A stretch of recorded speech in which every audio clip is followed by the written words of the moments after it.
Welcome to the J-Spot, the place where we stimulate the most sensitive area of your brain. It's good to be back. Today is Thursday, February 5th, 2026. And if you're a baseball fan, especially the kind of fan who lives for that international drama, today was supposed to be a holiday. Roster reveal day for the World Baseball Classic. Exactly.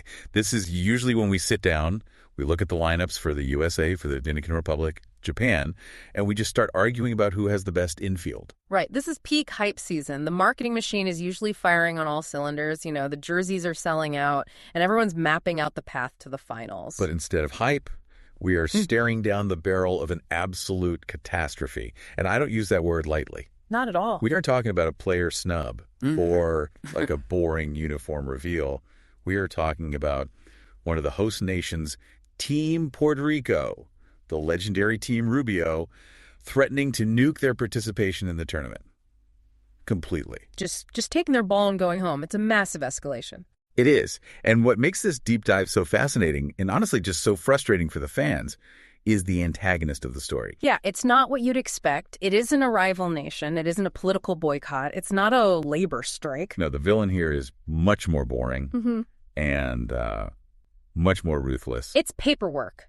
Specifically, it's insurance underwriting and this concept called actuarial risk. Which just sounds like the most joyless phrase in the English language. But here we are. We have the Puerto Rican Baseball Federation president, Dr. Jose Quiles, holding a press conference and basically saying, if we don't have equal conditions, we aren't playing. Wow. They're ready to blow up the entire pool of bracket because insurance agents said no. So I think we need to start by really unpacking the machinery here. Yeah. Because I think the average fan assumes that if a player is healthy and wants to play, they play. And that's the fundamental misunderstanding, isn't it? See, the World Baseball Classic isn't the Olympics. In the Olympics, amateur athletes, they sign a waiver and they go compete. In the WBC, the players are, well, they're not distressed assets, but they're extremely high-value assets owned by private corporations, which are the MLB teams. Right. You don't take a classic Ferrari out of the garage and drive it in a demolition derby without full coverage. Exactly. The tournament is co-owned by MLB and the Players Association, and the rule is absolute. For a player on a Major League 40-man roster to participate, they must be insured. Must be. This policy protects the MLB club, the team paying the actual salary in case the player gets hurt during the tournament and misses time during the regular season. Okay, so let's play this out. If I'm Steve Cohen, owner of the New York Mets, and my star player blows out his knee playing for Puerto Rico, I'm still on the hook for his salary. You're contractually obligated, yes. But this insurance policy kicks in and covers that salary while he's on the injured list. Correct. It creates a financial safety net so the team isn't paying millions of dollars for a service they aren't receiving. The broker for the tournament is a firm called National Financial Partners, or NFP. Right. And the underwriter, the entity actually betting on the risk, is a group called Team Scotty. And for this 2026 cycle, Team Scotty has essentially built an actuarial wall around the tournament. And Puerto Rico just drove a bus straight into that wall. Let's look at the specific names here, because this isn't just fringe roster guys. This is the cultural spine of the team. It's a systematic dismantling of their core. It really is. Let's start with Francisco Lindor, the captain. MLB announced him as the captain back in April of 25. He's the face of the franchise, the face of the team, and he's been told he's uninsurable. The Lindor case is the perfect example to explain this whole difference between medical clearance and actuarial risk. This is where it gets really nuanced. So he had surgery, right, in October. Yeah. A cleanup surgery on his elbow in October 2025. Now, if you ask the Mets doctors, they say he's fine. He is ready for spring training. He's cleared for all baseball activities. So medically, he's a go. The doctors are giving him a thumbs up. Medically, yes. But, actuaries, they don't look at how you feel. They look at probability tables. They saw that surgery combined with a similar procedure he had back in 2023, and they just flagged him as a chronic risk. Now, to an insurer, he isn't a superstar. He's a walking probability of a claim. They aren't predicting he will get hurt. They're saying the odds are just too high for them to bet on. it feels incredibly rigid. It's like being denied life insurance because you went skydiving once 5 years ago. And he isn't the only one. You've got Carlos Correa denied as well. Right, denied due to a history of back and lower body issues. Again, he played a productive 2025 season, but his medical file is thick. The insurers view his lower back as a ticking time bomb. And then Jose Barrios, the ace of the staff. Denied because of biceps tendon inflammation. Now, catch this detail. That injury ended his 2025 season just 1 week early. 1 week. He missed 1 week. He's healthy now. But because the file says season-ending injury, the algorithm flashes red. It's unbelievable. It just keeps going. Victor Caratini, the catcher. Yeah. Relievers like Yaxel Rios and Fernando Cruz. It seems like the insurers just took the depth chart and redlined anyone who's visited a doctor in the last 24 months. And that is exactly what triggered the withdrawal threat. Dr. Queals is looking at his roster and realizing he doesn't just have a few holes to fill. His team has been decapitated. Yeah. He's arguing that Puerto Rico is being asked to compete with one hand tied behind its back while teams like the USA and Japan are, fielding their all-stars. But we have to be fair to the insurers for a second here. As painful as that is for me to say. It is painful, yeah. This strictness didn't appear in a vacuum. They aren't doing this just to be villains or because they hate Puerto Rico. Yeah. They're doing it because they got absolutely crushed last time, right? Oh, absolutely. You cannot tell the story of this 2026 crisis without talking about the ghosts of 2023, specifically the Altuve Diaz effect. I still get a pit in my stomach thinking about that Edwin Diaz injury. It was gruesome. It was the defining moment that changed the risk calculation for international baseball forever. March 2023, Puerto Rico beats the Dominican Republic in Miami. It is an absolute party on the field.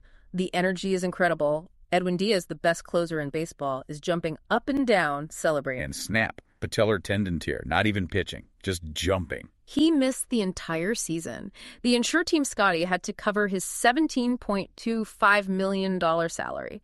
That is a massive payout on a single claim. A huge payout. Then days later, Jose Altuve gets hit by a pitch against the USA, breaks his thumb, and misses months. Those two claims alone were a financial bloodbath for the underwriters. So basically, the insurance companies liked their shirts in 2023, and now in 2026, they're making sure they don't lose a dime. That is the cynical, but pretty accurate way to view it. Premiums have skyrocketed, but more importantly, the criteria for what constitutes risk has tightened aggressively. Any surgery in the off-season, denied. Anytime on the 60-day injured list, denied. And there's a new rule about age, right? I saw Venezuela's dealing with this, the age 37 rule. Yeah, that's another thing. Essentially, the new policy says if you are 37 or older, you are uninsurable, period. That knocked Miguel Rojas off Team Venezuela. He was furious about it, calling it discriminatory against veteran leaders who want one last ride with their country. It feels like they are trying to eliminate risk entirely from a sport that is inherently risky. People get hurt stepping off curbs. But let's pivot to the core of this. Why is Puerto Rico taking the brunt of this? Why is their team falling apart while others seem fine? This is where we have to look at the math. This is the deep dive part. It comes down to the depth of the talent pool. The United States has over 1,000 active players in professional baseball. 1,000. So if the starting shortstop for Team USA gets denied insurance, let's say Tree Turner gets flagged, they just call the next guy. Right. Oh no, Tree is out. Hello, Bobby Witt Jr. The drop-off is 0. Exactly. Even the Dominican Republic has massive depth, with over 140 MLB players. But Puerto Rico, they have roughly 25 to 30 active MLB players. Only 25 to 30. That represents about 1.84% of the league. That is a tiny margin for error. It's razor thin. So when you knock out Lindor, Correa, and Barrios, you aren't just removing 3 guys. You're removing nearly 40% of their elite talent. There isn't another Francisco Lindor waiting in the wings. To replace him, they have to look at the minor leagues, AA, or the local winter league.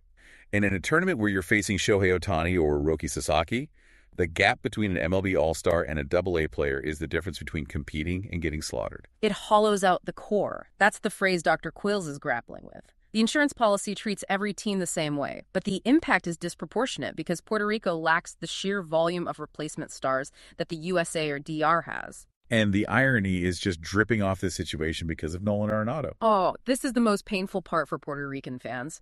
Nolan Arenado, one of the greatest third basemen ever, decided to switch from Team USA to Puerto Rico this year.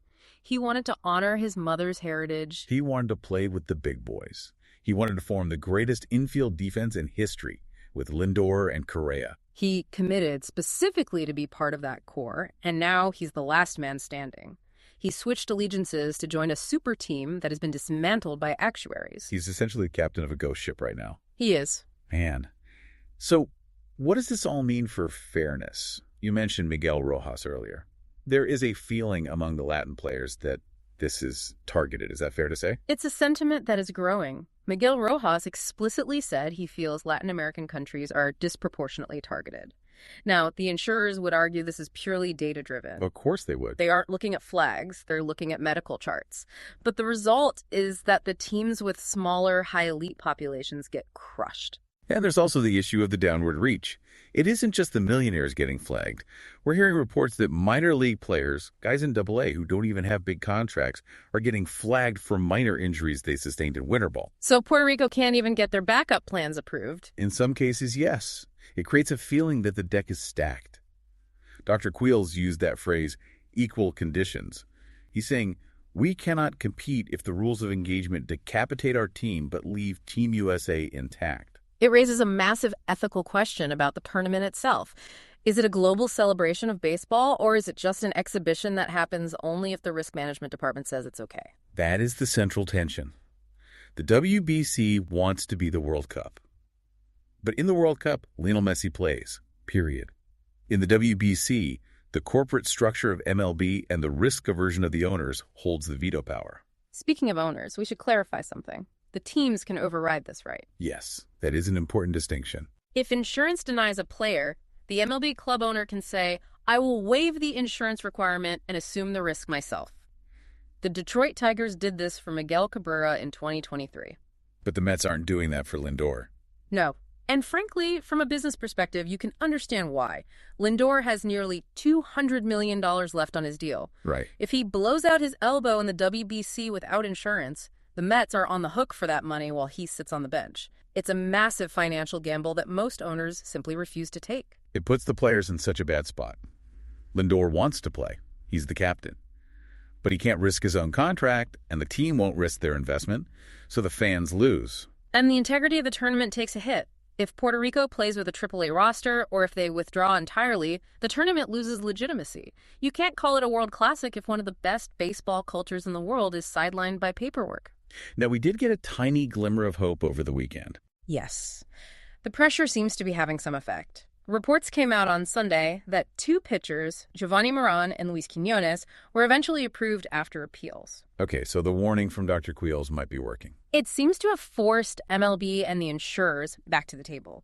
Quiñones had a great Winter League season, and Moran is a solid lefty arm. Getting them back is huge for the pitching depth. Right. But they aren't Francisco Lindor. They aren't Carlos Correa. As of right now, the big guns are still denied. The Federation is still scrambling to find replacements for the stars. So we are essentially in a staring contest. Puerto Rico is saying, fix this or we walk, and the insurers are saying the risk is too high. And the clock is ticking. Rosters are locked in very soon. We have to talk about the cultural impact here, too. Because for Puerto Rico, this isn't just about winning a trophy. No, and that is where the context pillar of our show really matters. You have to understand what Team Rubio means to the island. In 2017, when they made that run to the finals with the blonde hair, crime rates in Puerto Rico literally dropped during the games. The entire island stops. And this year, they are hosting. Exactly. Pool A is scheduled to be played at Hiram Bithorn Stadium in San Juan.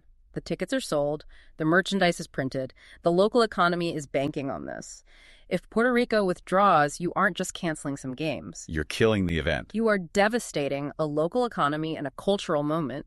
Imagine the World Cup being in Brazil and Brazil says, we aren't playing. It would be a riot. It creates enormous leverage for the Puerto Rican Federation, but it also puts them in a terrible bind. They don't want to cancel the party, but they also don't want to show up to their own party with a AA team and get embarrassed. It really makes you think about the mental health aspect for these athletes, too.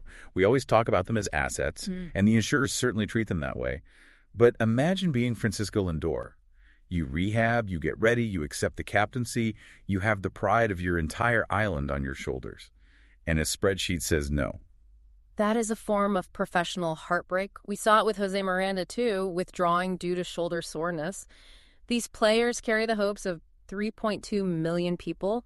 Being told you're a liability when you feel healthy enough to play has to be incredibly frustrating. It strips away their agency. And it strips away the joy. That's what the 2017 run was. Pure joy. The dyed hair, the Baez tags. It feels like the corporate side of baseball is suffocating that Team Rubio vibe. Which connects to the bigger picture of how baseball grows. MLB talks constantly about growing the game globally. But if your risk management strategy actively prevents the most exciting Latin players from participating, you are working against your own mission. Completely. You are prioritizing short-term financial safety over long-term cultural growth. Well said. It's a classic case of being penny wise and pound foolish. You save money on insurance premiums, but you devalue the product you are trying to sell to the world. And you alienate the fan base that provides the most energy to your sport. So where do we leave this? We're in a holding pattern, but it's a volatile one. Puerto Rico is fighting for respect. The WBC organizers are trying to avoid a PR disaster. And the fans in San Juan are holding their breath, wondering if they'll get to see their heroes or if they should ask for a refund. It is a mess. Oh. But it's a mess that matters, because if we want international baseball to be taken seriously, we have to figure out a way to treat players like competitors, not just liabilities. I think the final takeaway here is that the system needs an overhaul. If the WBC is going to survive, there needs to be a centralized insurance fund or a different agreement in the collective bargaining agreement. You cannot leave national pride up to the discretion of a private underwriter. Amen to that. One final thought for you to chew on. If Puerto Rico does withdraw, what happens to Pool A? Does it move? Does MLB field a replacement team?